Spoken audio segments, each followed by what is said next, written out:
And the volume's good. Hopefully. Sounds good. Good Should. enough. I think so. Maybe. Maybe. You. Yo. Testing. Uno dos. I'm really check it. Yeah. YouTube, Twitch. You can hear it on YouTube. Decent. Yes. Go log. Right? Yeah, that's fine. We're straight. The real episode 46, right? Oh, I forgot I already changed it. Oh, there it goes. This is 46. Yeah. Your guess is probably better than mine. Cleon doesn't even like doing the show anymore, guys. He doesn't even know he doesn't even know what week we're in. I do not know what week we're in. Every day's a blur to me these days, man. It's all a blur tour. You were there. Remember? We went to go see Drake. It's all a blur. We did. That was the name of the tour. We did do that. Yeah, man. Good times. Okay, this doesn't want to let me edit it right now. So we in Miami turning up another night. We should go to Miami. So yeah, no, today's 46. Today's 46? Yeah.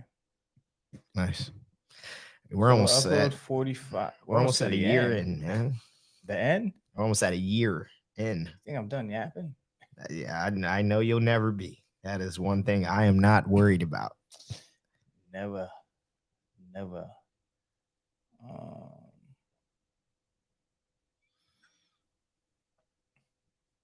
Dr. G said after next week because I'm not here next week.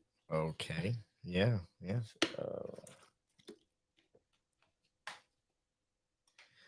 I was wondering.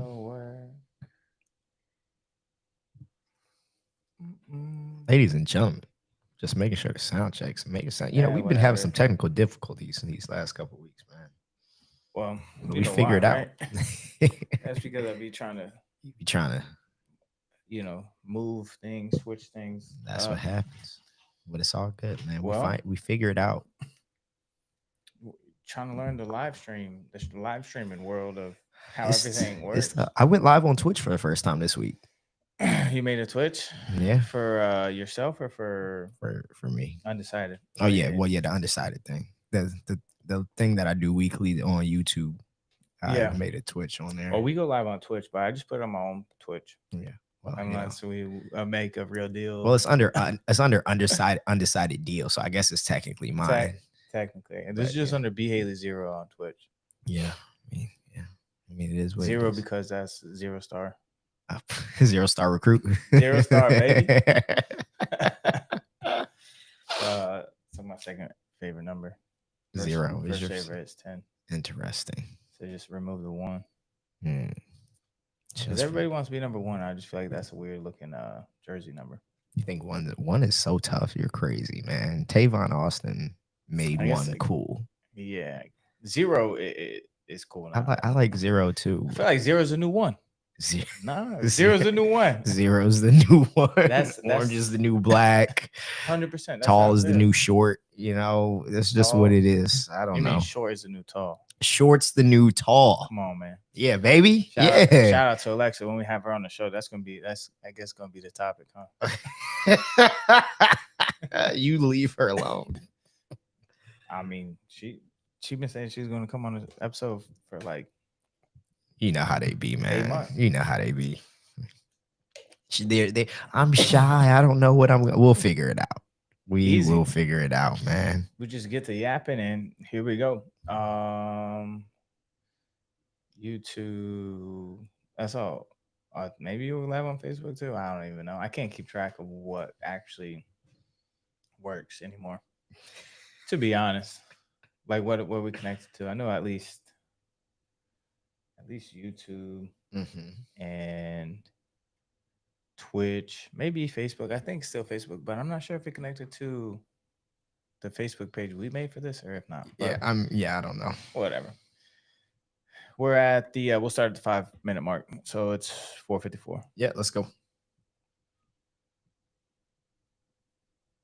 All right. Welcome back to another week of the Real Deal Podcast.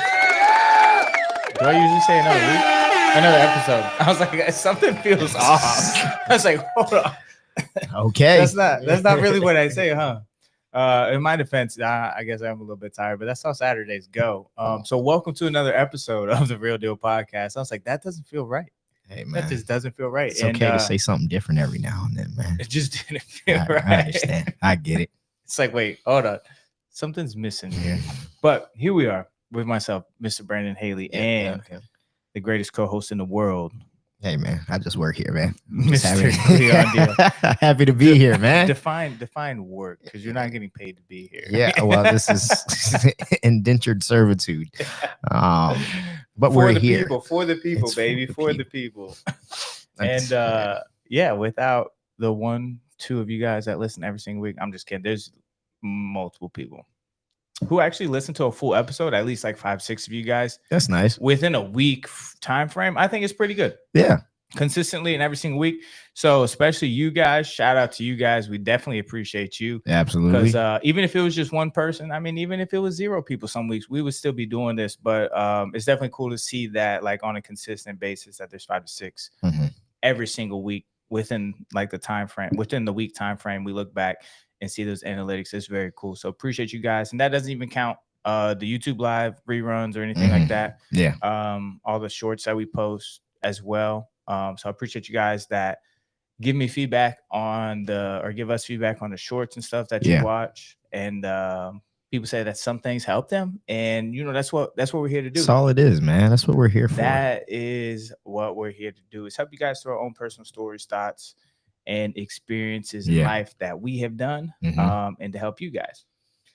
And with that being said, August is almost over. Humidity in Florida is almost gone. Well, we probably got another 2 months for that crap. But yeah, I mean, we're in Florida. So fall is coming. And maybe. Well, for us, maybe in like 2 months. Yeah. But other states, it is basically here. But what's definitely here is the fourth quarter of the year. And fourth quarter of the year. And that's when we started the podcast last year. So we are pulling up on almost a full year. Yeah. I guess 46 weeks, right? Yeah. Yeah. We might have missed a week. But we're almost on a full year of doing this. So that's pretty cool. And fourth quarter, if you are so behind on your goals. Oh, your 4's up, baby. your goals, whatever it may be. Yeah. Now's a good time to reflect and reset. Reflect, reframe. And I tell you what, like, third quarter was not the most productive for me. It was not the most productive for me. But the next 3 months are going to go by so fast. So really start to see what you didn't do in the third quarter and go ahead and start building or rebuilding those habits that you lost in quarter 1 and quarter 2. So that way, when New Year's rolls around, you already got a little bit of skin in the game back with your good habits. So right. Cleo never falls off. He doesn't know what it's like to be a human being sometimes. He just gets it done no matter how he's feeling. Sometimes, I operate based on how you feel. How I feel. Yeah, man. You know what I'm saying? And so we still get the job done. It just sometimes takes a little bit longer. I just do things because it has to be done, man. It's not because I feel like it, not because I want to. It just got to be done. It's just what it is. It does. And I put that proverb about work on my watch. That's like, just need this little reminder right here. Yeah, man. You don't always need sleep. Sleep is overrated. You'll catch up, man. Eventually you will. Yeah, literally you will. It is important. I want to say it's overrated. It is important. Yeah, it is important. But too much sleep is overrated. You know what I'm saying? You only need no more than 8 hours. You could function off 4 to 6, but definitely no more than 8 hours. So get your 6 to 8. Get to work. Get rolling, baby. Let's go. I think that's all for random stuff that we got to talk about, right? Just random things that we be thinking about. I feel like I had something else to say, but with that being said, we're going to move into today's topic. So what? I have no idea again. I've been having fun just asking you questions, man. I've just been having fun. Yeah. So we're supposed to have a guest. They keep canceling. So maybe this week or next week we'll have a guest. It just be like that. But sometimes. we just somehow just been like, what are we going to talk about today? We'll go through a couple things, and he's like, well, I'll just ask you this question, and then we'll plan this out or whatever. So, right, that's what we're going to do. Here we are, baby. Here we go. So, as you know, as everybody knows, I'm in constant war on TikTok. Constant war every day. I'm fighting for my life. It's me against typically about 15 women and one or two men. No, sometimes it is different ones that kind of pop up, and then we'll go for 3 or 4 videos, and then they'll fall off, and then somebody else new comes, and then the other old people come back. Yeah, they always come back. They always. Moral of the story: they always. Well, not they all, Brent. I don't need you thinking that they're gonna come. If you block them, they can't come back. There you go. Well, they can. There's always another way. There is always a way. Yeah. So I was having a discussion basically about the importance of community. More importantly, community while you're in a relationship. So somebody was trying to make the point to me that if, let's say, actually, this is how I'll ask you this question. You've had friend groups, yes? Yep. Okay. So in those friend groups that you've been in, have you ever had a friend in that friend group who wasn't treating their partner to the best of their ability, whether it be infidelity or being dishonest or things of that nature? Well, I think that you have your close group of friends, and then you have your acquaintances. Okay. So you can't really be fully associated with your acquaintances and what they do. But your close-knit friend group, you do have influence over them, and they have influence over you. So if they are doing those kind of things, yeah, they're probably going to rub off on you. Okay. Well, repeat the exact question. Though. That was my preface of the thought. So have you been in that group where somebody's been doing that, or have you been that person who's been doing that? That was my first thought. Okay. I was like, I know I have definitely been that person. Yeah. Not necessarily with the infidelity part, but just with the incorrect treating of your significant other.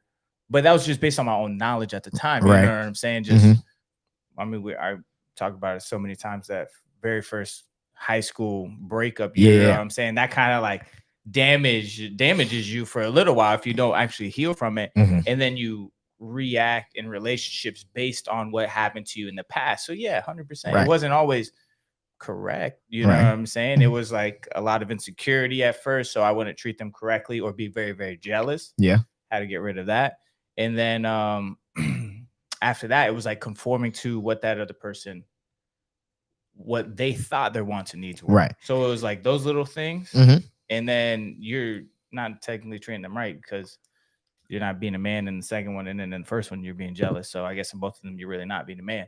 But that was the emotional intelligence that I had at the time. Right. So that's the only way I could have reacted. So yes and yes. So were your friends aware that you were doing that? Like, did you guys talk about it? Did you tell them stories? No, we wouldn't really talk about. The only thing we'd ever talk about would be like after the breakup. Then it's like, you have you as a guy, you have certain guys where you can talk emotionally with, and then certain guys that you can just be a guy with. You know what I'm saying? Like, you don't really talk about like your best friends, but you don't really talk about feelings like that. You really talk about sports, business. Yeah. You talk about relationships here and there, be like, love you, brother, here for you if you need anything, but you don't always talk the full detail. They'll know most of the details. Then you have your emotional friends that you can like talk like full detail, like, hey, bro, like I'm really hurting, I'm depressed, things like that.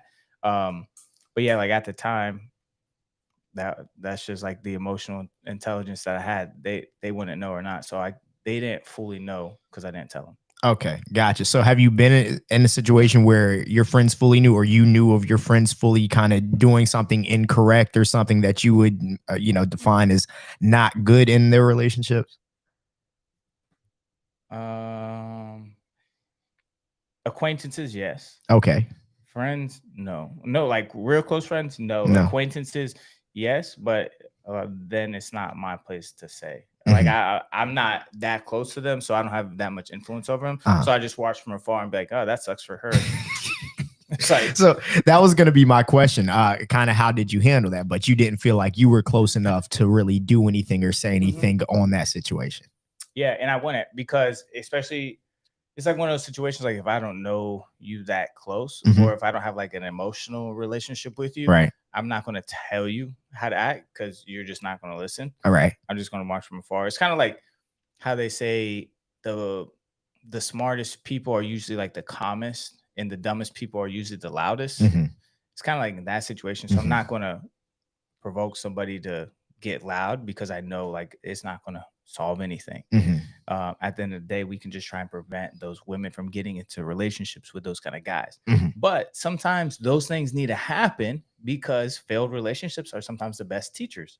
So once they fail, and this is a important thing for women to hear too. Yeah, is like once as hard as it can be to get out of a bad relationship, sometimes that guy needs it the most. And it's going to hurt him, but sometimes he needs that to grow to the next level. So she should hurt him. Sometimes, yeah.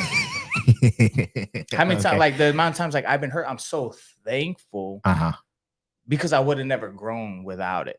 So, and this is exactly what I told the other girl that, who we were talking about, that was going through like the long-term relationship with, dealt with infidelity and stuff. And she's like, it's hard. It's hard. I'm like, it's going to be hard. It's not supposed to be easy. Any kind of ending of a relationship is hard, but like he needs to go through this, and you need him to go through this regardless. Even if you wanted to try and work it out or not, like he needs to battle his own demons and get through this. Because she's like, he's super religious and stuff. So I'm like, okay, so why is a super religious person acting in this manner? Yeah, you can't just take him back, because then you're okaying his behavior. No, he's got to go learn and grow. And sometimes it's that pain that allows them to do so. Right. Okay. Cool. So reason why I'm on this breadcrumb of questions here. Because basically what the discussion mainly was about is that if they were saying that obviously if you're friends with a guy, and you got, let's say you have a friend group and this guy is, let's say, being manipulative toward their partner or cheating on their partner, then it is those friends' duties in the group to say something or to isolate him from them in order to help change his behavior. Now you brought up a good point in that we don't always talk to each other about the things that we're doing. We don't. So we don't really know. We may not have any idea that it's going on. Number one, that could be a problem. But number two, the question that I really had asked was, so if I decide that I do know about this, right? Let's say in that case, I do know I have a friend who is consistently cheating on his girlfriend. Cool. Not cool, but cool, right? Right. I'm aware of this. Yeah. And what should I do? Right. There was a group of people saying you should talk to them. There's other people saying you shouldn't associate with them. And I'm like, well, how do I know the behavior has changed? Yeah. After I've said something, if I decide to isolate from them. So I get this would have to figure out like, what is the definition of a friend? Because I have, we have our college group chat with like 20, 30 guys in there. If I know somebody in there is a habitual cheater, which I know there's one in there. And you're still like into whatever age we're getting into. Like the age group is like 28 to 32 or whatever, 33. In that friend group, I know he's a habitual cheater. If I see him, I say what's up and I'm cool with him. He's part of our friend group. But so every relationship he gets into, I need to go and like find out he's in a relationship and reach out to that woman and tell her. No, they're saying you need to talk to him, not her. Oh, because talk to him. Yeah, talk to him. It's a lost cause, though. You know what I'm saying? That's what at the end of like some of those situations is just a lost cause. You could say it, and it's just like, do most people who believe in God know that sinning is bad? Yeah. Okay. Do they still do it? Yeah. Okay. And I can tell them that sinning is bad, right? And that God hates sinners or God hates sin. Yeah. And we could love God and still sin. Mhm. It doesn't always, just because I tell them, hey, you shouldn't be cheating on your girlfriend, or hey, you Mhm. should start to work on yourself a little bit more, Yeah. doesn't mean that they're going to do it. Yeah. Especially if they're not that close to you. Now, if somebody is sinning and loves God, what can I tell them to help them? Mhm. I could just say, hey, I can only try and lead. I'm not going to even talk about sin. I can only try and lead them Mhm. to create a better relationship with God. Now that's an interesting point, right? Because like I said, part of it that they were saying that you should do is isolating that person, because if everybody stops being friends with them because they're doing this, then that'll make them actually think about it and change their behavior. But obviously in this case, if we're talking about you sinning and you talk about trying to get closer to God so you can stop those things, we found that the best way to do that is to get in community, to have those people around you. Exactly. So that, I think that is a invalid point. So why would you want to isolate somebody? You isolate a bad person, what's that going to make them do? Become better or become worse? Well, according to them, if you stop being friends with them, this is going to make them think about it, because men want validation for other men. So if they're not getting it, then that means they're going to change their behavior. Men will always find validation from other men if they're sleeping with a lot of women, a lot of good-looking women, make money. Like that's or they're in shape. Like that's how men get validation, or have really cool tattoos, because people who compliment, mostly dudes, all the time. You got really cool tattoos in the gym all the time. Like they're going to get that validation from them regardless or not. Internally, guys would seek female validation, and that's what they get from sleeping around. Right. So they're going to get that regardless. So isolating them in, I guess, religion, who loves when you're isolated from community? The devil. So you think that a bad person isolated from good people is going to help him or make him worse? That's just, so you're going to make that bad friend even worse and make him hurt some other female even worse because of your bad, whatever the word I'm trying to look, behavior. Like, yeah, well, like your bad suggestion to the friend group. Right. So maybe think about all the variables, because you put a bad person into isolation, they're going to become worse, not better. Right. Yeah. That's just in my opinion. Like that's how it works. So the best thing to do is to maybe have the good people draw closer to this person and try and hold them accountable there. But you also have to understand too, is like how many people are really living the way that they should be living, like living godly lives, or like trying to get as close to God as possible to live that kind of lifestyle, not drinking, not partying, not sleeping around, doing all those things in that friend group.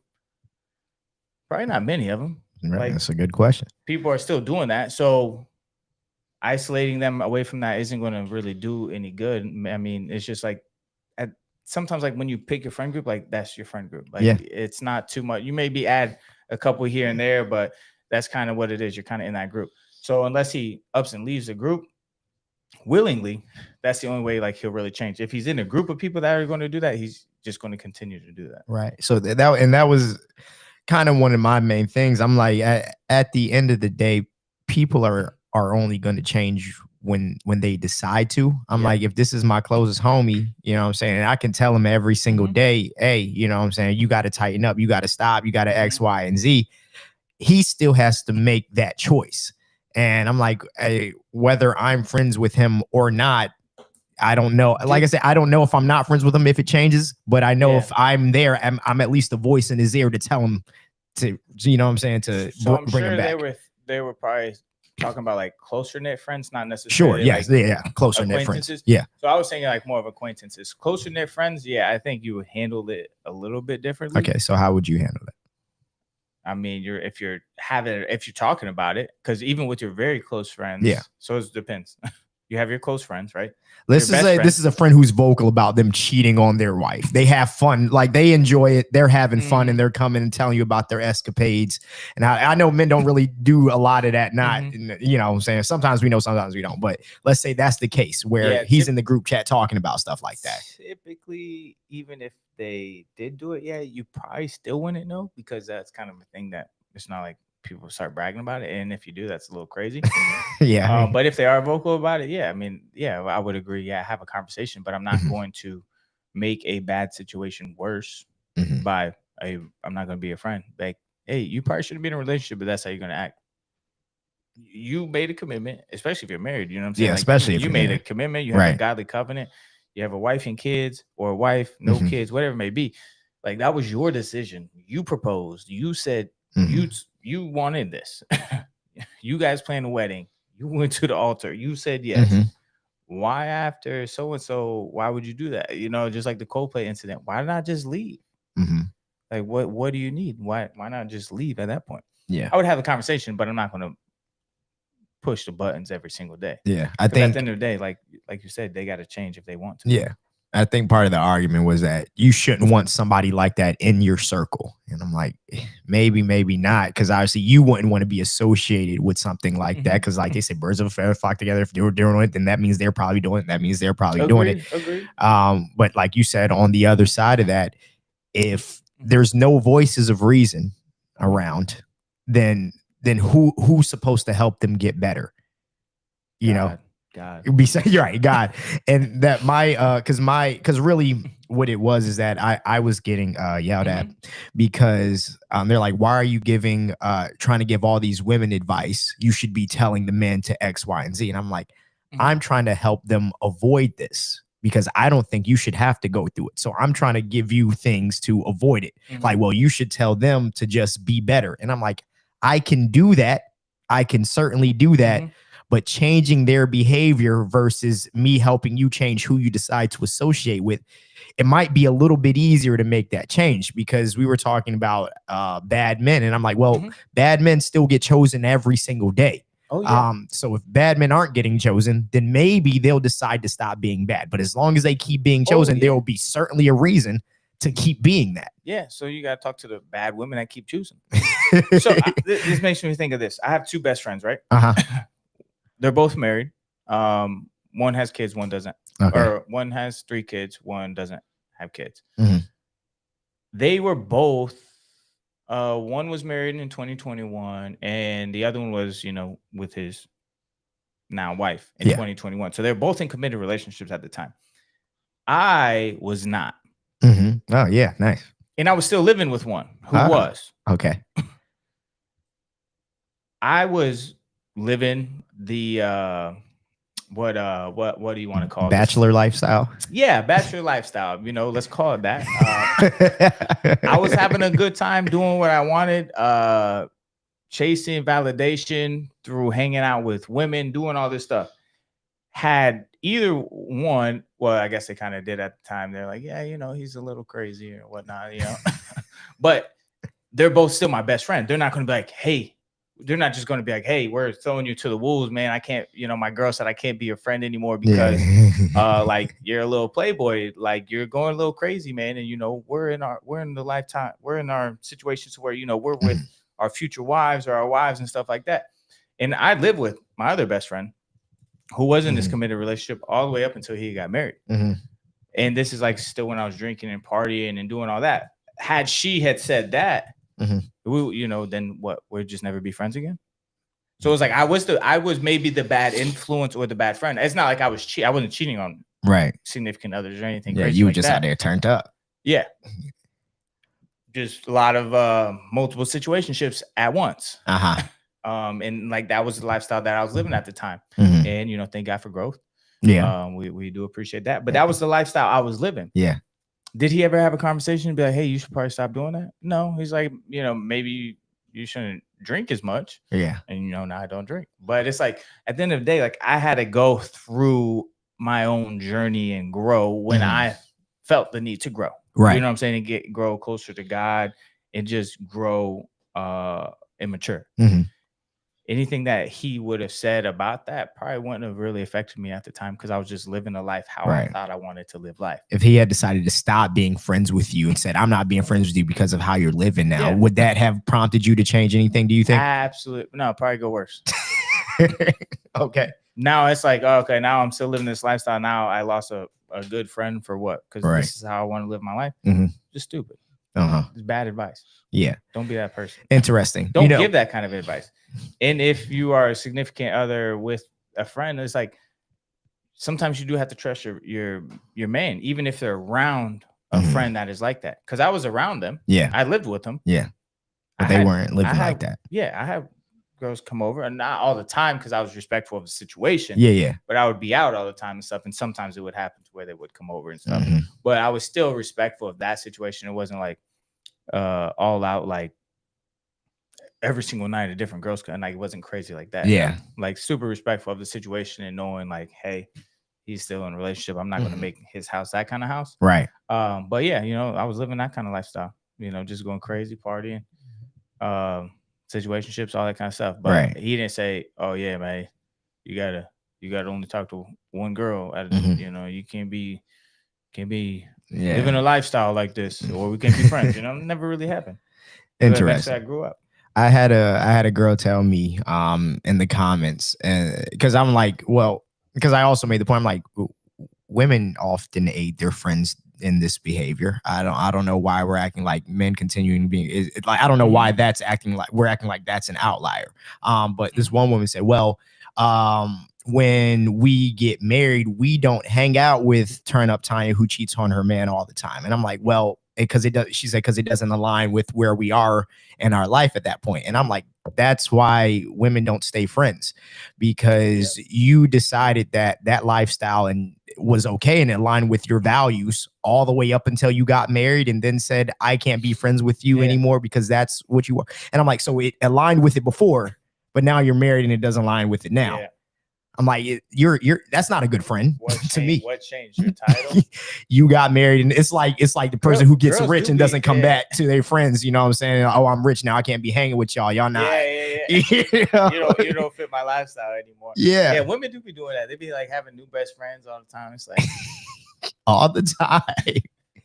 Now we know why. Yeah. It's like, oh, I have a man now. Y'all like to go out and party. I can't hang with y'all no more. I'm not gonna say the names, but people that work with it's like, oh, this is my bestie. You know, I'm like, bro, you just met her. You just met her 2 weeks ago. And they'd be like so emotional about it. Like, oh my God, bestie. I love her. She's the prettiest girl on earth. Her soul is so beautiful. I'm like, you met her less than a year ago. How is she your best friend? Your best friend in your 20s, and you don't have any friends. You don't have a best friend. That have been longer than that. That's I'm like, hey, start waving the red flags. Every time I hear something, because that's what happens, right? They will meet some girl somewhere, and then they hang out for like the next month together, and now they're everywhere together. Yeah, why do women do that? That is crazy. Because that's how they want to move in their regular relationships. That is crazy. They keep that stuff away from me. Yeah, you do. I do realize that we do see that very often, especially working in nightlife. It's like, why do they? You out here with a different group. Why are you recycling your best friend so much? It's just like, oh, and she did this. Now she's not my best friend. It's like, why did you claim her as your best friend before you knew what kind of person she was? Right. Y'all just be doing that. You know what I'm saying? That is crazy. Guys don't like my best friend. I met my best friend in 6th grade. Yeah. Anybody who I claim as a best friend, I've known them since for at least like 10 years. I'm getting old. Jesus. I know. I've known them for at least 10 years at this point. Next year it'll be 20 years. Yeah. Holy crap. That's some old stuff, man. We weren't best friends when I met him when I was 6th grade. Yeah, but then I went to a different school. And then when I came back, that's when we became best friends when we were playing football together. Yeah, I got a group chat of people I've known since like elementary and middle school. You know what I'm saying? People that I met in college. But you got women. Why y'all do that? I'm actually perplexed now. I was like, why do y'all have so many best friends? Like, can you? This is a question we gotta ask the next female guest. Like, how many best friends have you had in your life? Yeah, that's a good question. That's a good first date question. Yeah. All right, fellas, it's a free game. See if this works. I don't know. I never tried it. But ask a girl how many best friends she's had on a first date. And I guess if the answer is more than 2, I think that's a red flag. I think so. That might be a red flag because that's just crazy. It is just crazy. Why do you have so many? Or also, like, how old are you? And then how many best friends have you had? Basically, in the, I guess how often do you cycle through these things? I'm sorry. What's your longest friendship? Your longest tenured friendship? The person that you consider a friend right now. How long have you known that person? That is true. Oh, we met in the bathroom 6 months ago. That's my best friend. All right, yeah, we can't do this. I mean, this might just be because like where we work, I don't know. You're gonna have to ask in the regular workplace too, just because where we work for so long. Yeah. And I've just seen it for so long. There are girls that I know that have had like best friends since they were in high school and stuff. But it's like in the industry that we work in, you really see it, and you see it often. Yeah. Women will have best friends, and then a year later, their best friend is not their best friend anymore. Yeah. And then they're like, "Oh, we're not friends." I'm like, Like, why y'all so emotional? Like and you that? talk her like she's the. And also, first, since we're on the topic, I wasn't even gonna get into this, but why when girls be friends, your friend is the most beautiful girl in the world, but then y'all not friends no more. Now she ugly and everything else. How is it? Because if she was that, if she's that now, she was that before. Make up your mind. And then she's for the streets and all that. Now she's fat. She was at the whole time, baby. She was at the whole time. You actually met her on the street. Y'all were the same person at that point. You actually met her on the streets. That's why I be having trouble when we're like, oh yeah, my friend, she the baddest in the world. And I'm like, do you like her as a person, or does she actually look like that? My question, that's what my question, girl, is now I'm like, if y'all weren't friends, would you still be saying this to me? And they always pause. And when they pause, I'm like, okay, that's the answer that I needed. It is funny to see. And then also on social media, you know, when a girl posts a picture, she ain't even got it. The girl can't even look good. I mean, obviously the ones that look good get the same comments, but it's like all their girlfriends on there, like, oh my God, slay, take my breath away. You're the hottest thing. God sent an angel himself. I love it. It's girls' comment section is amazing. You know, there are no more angels, right? You know, you don't die and become an angel. Oh yeah, that's just something I learned this week, so I want to share with you guys. God ain't sending no more angels for you, or he ain't making no more angels for you, unless it's Brandon. Yeah. Ding. But yeah, I mean, I just thought that was an interesting. So basically, moral of the story: you don't feel like isolating somebody who you consider a friend when they aren't treating their spouse, you know, in the manner that which they committed to. You don't feel like isolating them is a good solution to help fix that problem, because I'm looking for the changed behavior, not because that's holding them accountable by saying something, but holding somebody accountable, and if you want to see a change, you have to be there to see that. So I want to know what your answer is to that question as well, but mine is the same thing. It's like you're close for close friends group, you know, acquaintances, you can't really do anything about it, to be honest, but like you're really close friends, you hold influence over your best friends, and your best friends hold influence over you. That's just how it works. Fair. They hold influence, you hold influence over them. So if there's one that's acting up, you know, like I was wilding out 2021, what if they just said, you know, you go find your, you know, I can't be your friend anymore, what am I going to do? Bad people in isolation are going to find more bad people in isolation, and the devil's going to attack you.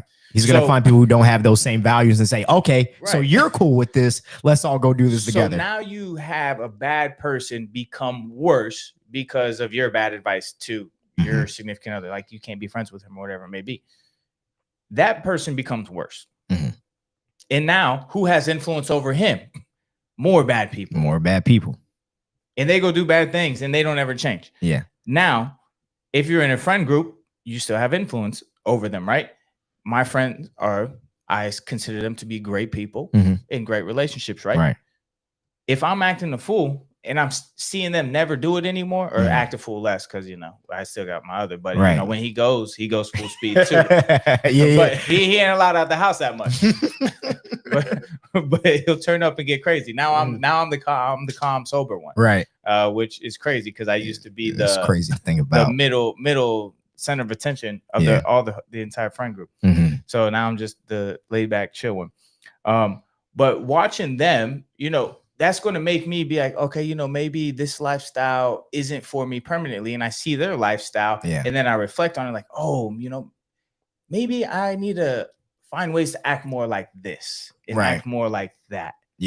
And then I grow, and then sometimes I feel like my emotional maturity has grown even more than some of theirs, because like, just because I don't drink or do any of that, and I'm never in like any group chats like sending reels of women or anything like that. Because you know how guys are still gonna have their locker room talk. Like regardless of what you think, ladies, like we'll look at a girl and not touch, but think like she's attractive. That's just we're gonna think women are attractive. That's what we are made to do. Just like you're gonna find men attractive. It just is what it is. It's fine.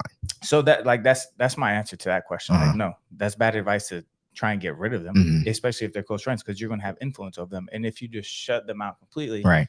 It's not like they're never gonna have friends again. Yeah. They're gonna be in isolation. Devil's going to attack them even more. And then now instead of them having good friends and good influences, they're gonna have bad friends and bad influences. And they're gonna have influence over them. Interesting. So to whoever said to get rid of them, that's terrible advice. We want to help people and bring them closer to God, not just shut them out. We need community. You know, we need people. We need good people around us. And just because there could be some bad people around you doesn't mean that they're always going to be bad. Like you got to be in the community and use your influence to help them get better. Right. So, and what's your answer to your long question? Well, first, to my long question. Well, first, because I thought about something while you were talking. When you have influence over your friends have influence over you. And I think that when you are friends with good people who are doing things better and would want you to be doing better, I don't even think you would feel comfortable coming to them and saying, "Oh, by the way, I cheated on my wife this week, guys. High five." Yeah, absolutely not. And because I'm thinking about, like, if I put in my friend group chat for all my friends, like from Maryland, say, "Hey, you know what I'm saying, I'm stepping out on my girl," they be like, "What are you doing?" Yeah. What? My best friend ever said like, that. I will hit you. Yeah, I bet. Come on, like, it's one of those. So when you have good people around you, that's not even something that you feel comfortable sharing. I think. I agree. And I think that might go into why, like I said, especially as we may not even know that our friends are doing. And if they do feel that comfortable coming to you guys and thinking that they're going to get a good response from that, then maybe we need to figure out what the dynamic is of this place. You know what I'm saying? Because obviously the older that we get, as I am no longer a child, I put away childish things. Okay, cool. Amen. You know what I'm saying? It was fun in high school. It was fun in college, but we 30. Well, you're 30. We're almost there. We're almost there. Not to cut off your answer, but that made me think of something too. Yeah. Is that, if now I'm like thinking like, if my friend ever came up to me and like try to brag or say he was going to go like cheat on his girl or his wife or something, I'd be like, yeah, bro, you're so stupid. But also thinking about things is like, since we're about to go on another bachelor party, is that some of them, they have a rule that there's not allowed to be any girls at bachelor parties because of me, because I always brought them or had them. So it's just funny to think like that used to be the rule. Like, you guys are going to the bachelor party, but like, there's no girls allowed because they are always new. Like, I'm going to bring girls. Yeah. Or I'm going to find them. Yeah.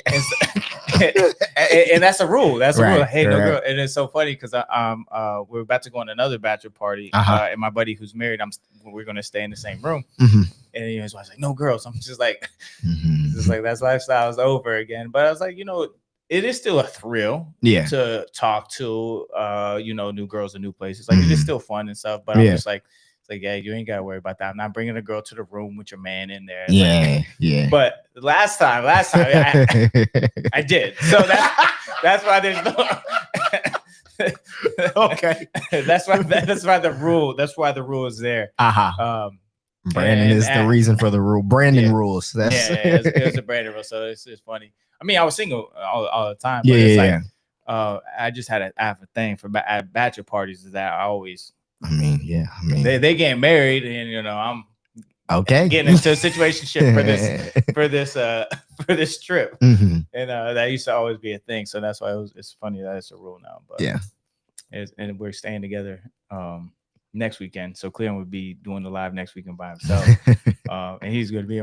We're gonna share a room together in Vegas, and she's like, no girls. I'm like, yeah, you ain't gotta worry about it. We're on a long no sex streak, so we good, man. It's like I ain't gonna bring in any girls and ruin the streak, man. I'm doing good by the grace of God. But yeah, I mean, for me, I'm all for holding people accountable, but I'm more so interested in the result of holding them accountable. I think that's a large problem even with today and how people handle things. A lot of people are are okay with just some sort of symbolism. Oh, if you see something, you need to say something. And I'm like, okay, so after you've said something, then what? Yeah. It stopped there, right? What change did it make? You can feel like, especially with people on social media, they don't agree with something. They feel like they have to say something. And my question is always, what did it change? Where's the follow up? Where's the change that you want to see? So if I'm gonna be holding somebody accountable, I'd like to hold them accountable enough to know that they changed after that. Because me telling you, hey, that's bad, and then walking away. Okay, so now that they're gone, it's like when your parents are there versus when they're not looking. Yeah, you know what I'm saying? You're not sitting there long enough to understand that change happened, and that's what I'm more interested in.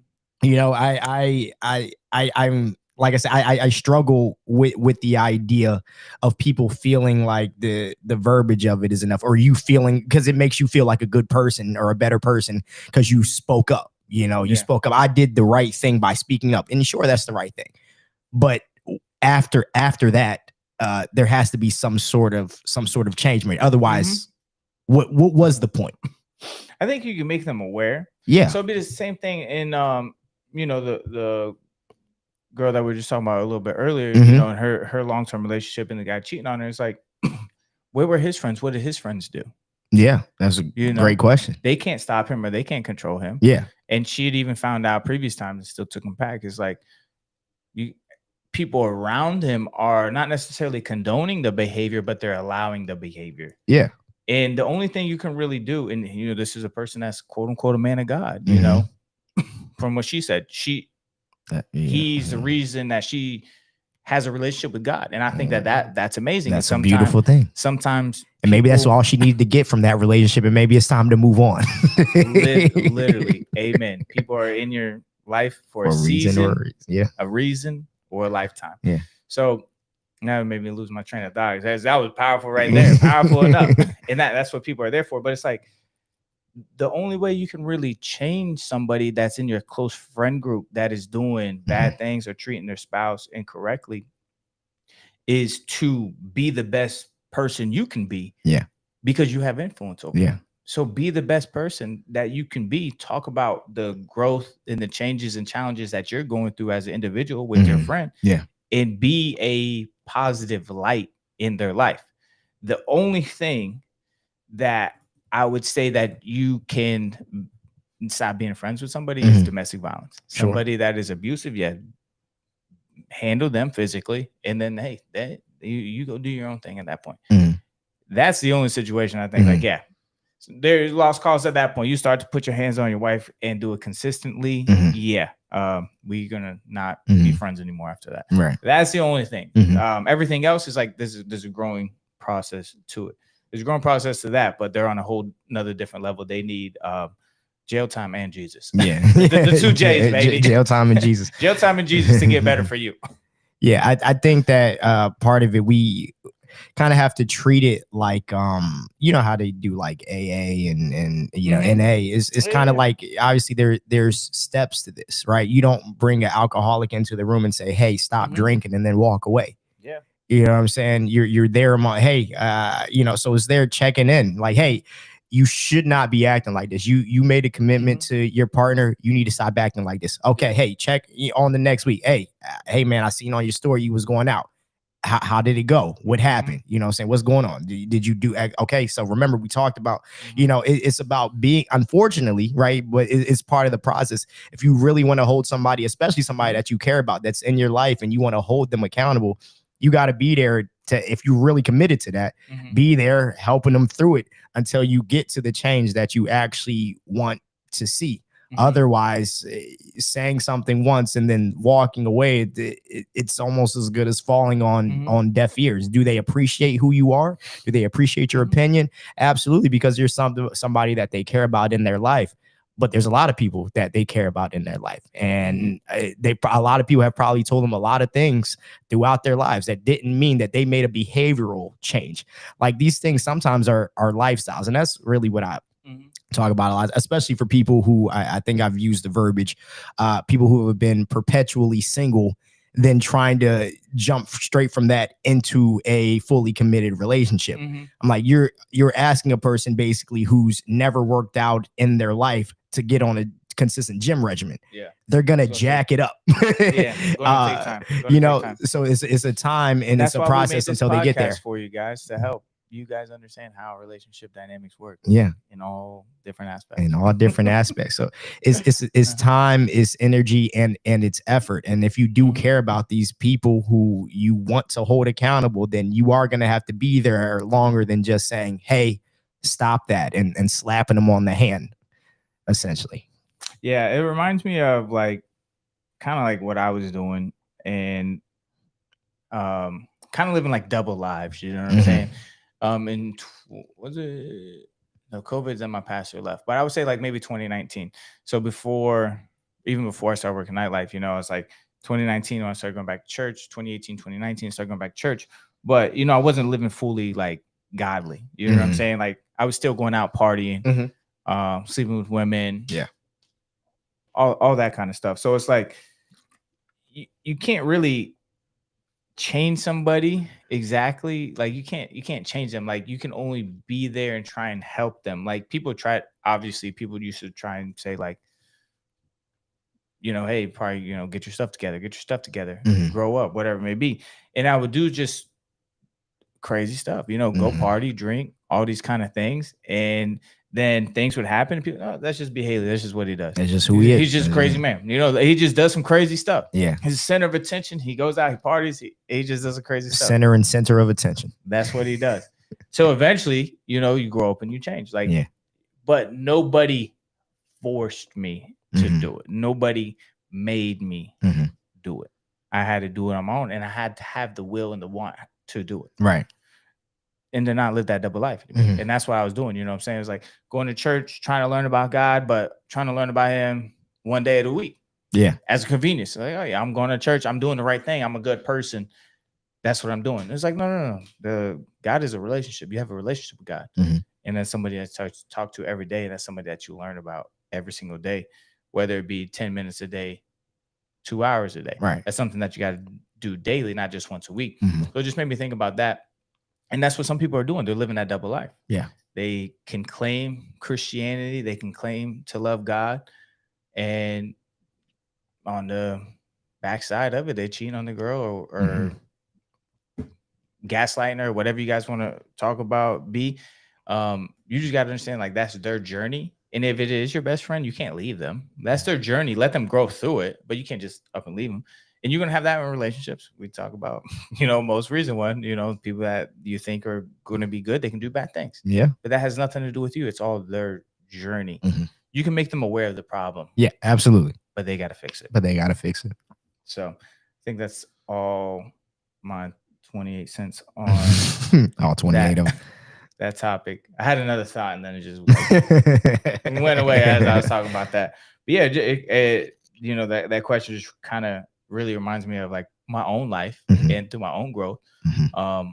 What I wanted my friends to just be like, hey, not that I was like getting into relationships and habitually cheating. Right. That's a little Brandon wants to make it clear he was not cheating on his girlfriends. I had no girlfriends and just a lot of lady friends. Be Haley the harlot, man.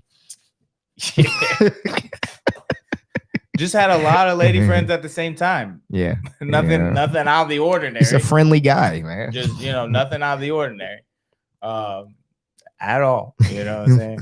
But we don't live that lifestyle anymore. So thank God for growth, man. I heard Philip Anthony Mitchell, the preacher, say that he used to call himself a hoe. Like he said he's from the streets and stuff. He's like, yeah, I used to be a hoe. I used to be a bed hopper. I'm like, that's a crazy term. Hopper. He's like, yeah, I was in and out of these females' beds, man. I'm like, it's crazy. But it's like even somebody like him who just blew up on social media over the last 2 years. We didn't know who Philip Anthony Mitchell was 3 years ago. He just blew up by the grace of God because God knows a lot of people need to hear his word. He's so real about it. It's like, that's what he used to do. And I just feel like that's exactly what I used to do. Right. And thank God for growth. Thank God for growth. He grew through God. He didn't have, and if you listen to his story, it's pretty crazy testimony that he has. He grew by getting closer to God, like God pulled him out of that. Your friend leaving you is not going to make you automatically want to be a better person. Their life can make you want to be better, and then growing closer to God will make you want to be better. But if you just cast somebody out, they're going to find bad people to fill it with. So that's probably the worst thing, in my opinion, that you could do. Okay. And that's all the thoughts I got on it. Any other final thoughts that you got on it? I mean, like I said, it's a process and it's a journey. At the end of the day, the only person that's going to change their behavior is them. Once again, I think we agree on the fact that you should make them aware that this is a problem. If that's somebody that you care about and they're living a certain life that, you know, and going down a certain path that you don't think they should be going down. But to leave them when they need somebody to kind of help them on that journey may not be the thing that gets the change out of them. You, like I said, you might feel good about yourself because you spoke up and said something to them. And that's I think that's a shallow way to go about it because you now feel better about yourself. Yeah. I told her, yeah, but you didn't stay long enough to make sure that the change actually happened.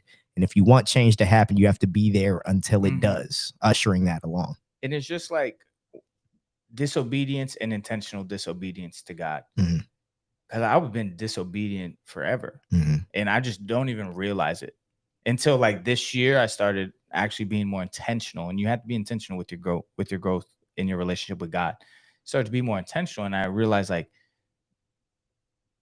well, I've been very disobedient because there's a lot of things that, you know, he'll use other people to talk to you about. And my pastor even knows this because he's known me now for like 10 years since, you know, we started doing life insurance stuff. It's like, yeah, whenever I see you not listening or being disobedient, I just let you do it. You know, I let you go learn on your own. Let you go touch the stove. Yeah, exactly. I told you not to touch the stove and I told you where you should go, but you still went and touched the stove. So once I see you heading to the stove, I just let you go now.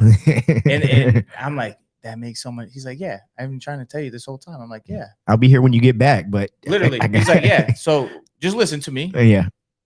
And listen to God, and you're going to be okay.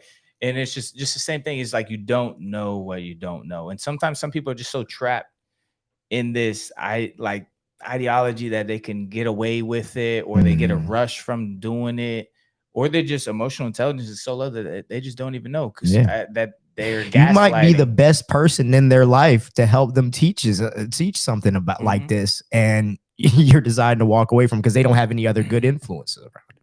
Well, sometimes the spouse walking away from them is the best thing because that'll teach you a lot. That'll also do it. But your best friends shouldn't, because they got to be there for you. All right, you got anything else? No, man, I'm good. All right, well, we appreciate you guys tuning in the topic of community, since, you know, that's how we kind of started this conversation. Yeah, that's what I said.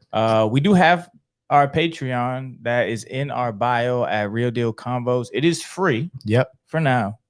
Probably like $5 a month once I figure out how to do that. But right now, since we're going into the fourth quarter of the year, it's just going to be an accountability group. So join the Patreon in there, ask any questions that you have about your relationship or your friend's relationship, whoever it may be. If you have any questions, you can talk to us in there and we will respond.